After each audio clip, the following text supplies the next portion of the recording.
অর্ধেন্দু ভট্টাচার্য স্মৃতি ভবনে অনুষ্ঠিত হল রাজ্যভিত্তিক যাত্রা উৎসব ও বইমেলার প্রস্তুতি বৈঠক। 30 মার্চ রবিবার উত্তর ত্রিপুরা জেলার জেলা সদর ধর্মনগর শহরের অর্ধেন্দু ভট্টাচার্য স্মৃতি ভবনে রাজ্যভিত্তিক যাত্রা উৎসব ও বইমেলার প্রস্তুতি বৈঠক অনুষ্ঠিত হয়। এতে উপস্থিত ছিলেন ধর্মনগরের বিধায়ক তথা রাজ্য বিধানসভার অধ্যক্ষ বিশ্ববন্ধু সেন। এছাড়াও উপস্থিত ছিলেন ধর্মনগর পুর পরিষদের চেয়ারপারসন মিতালী রানী দাস সেন, রাজ্যের বরিষ্ঠ সাংবাদিক তথা সাংস্কৃতিক ব্যক্তিত্ব সমর চক্রবর্তী, তথ্য ও সংস্কৃতি দপ্তরের জেলা যুগ্ম অধিকর্তা রিপন চাকমা, ইন্দ্রজিৎ সাহা, জেলা শিক্ষা দপ্তরের ওএসডি সমীর দেবনাথ, ধর্মনগর শহরের সকল বিদ্যালয়ের প্রধান শিক্ষক, শহরের বিভিন্ন সাংস্কৃতিক প্রতিষ্ঠানের কর্মকর্তাগণ সহ অন্যান্যরা।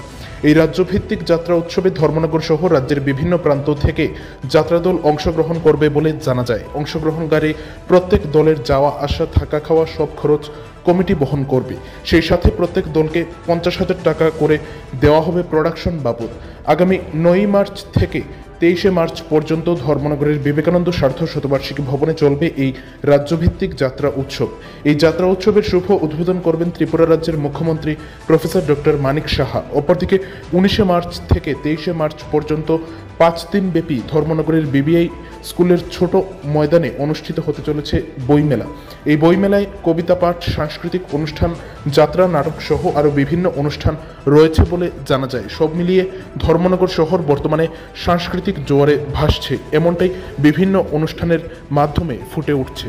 30 মার্চ রবিবার দুপুর আনুমানিক 1:30 নাগাদ এই বৈঠক সম্পর্কে একটি সাক্ষাৎকারে বিস্তারিত বললেন রাজ্য বিধানসভার অধ্যক্ষ বিশ্ববন্ধু সেন।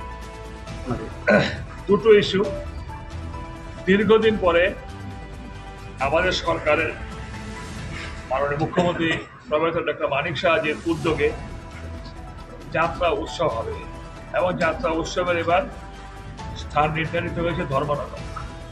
এখান থেকে দাঁড়িয়ে মাননীয় মুখ্যমন্ত্রী মহোদয়কে অভিনন্দন জানাই, অভিবাদন জানাই তার স্থান নির্ধারণ করার।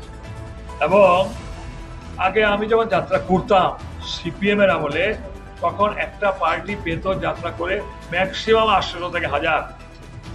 এবার এক একটা যাত্রা টিমকে দেওয়া হবে সরকার থেকে 50,000 আসা যাওয়ার খরচা, থাকার খরচা। তাহলে এই হারিয়ে যাওয়া শিল্পটাকে প্রমোটিং করার জন্য আমাদের সরকার যথেষ্ট উদ্যোগী এবং উদ্যোগী।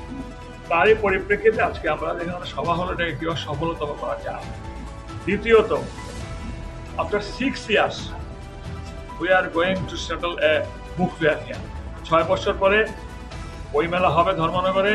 তার জন্য প্রস্তুতি হয়ে গিয়েছে, 5 দিনের বইমেলা হবে এবং এটার জন্য সরকার প্রশাসন যথেষ্ট উদ্যোগী এবং উদ্যমী।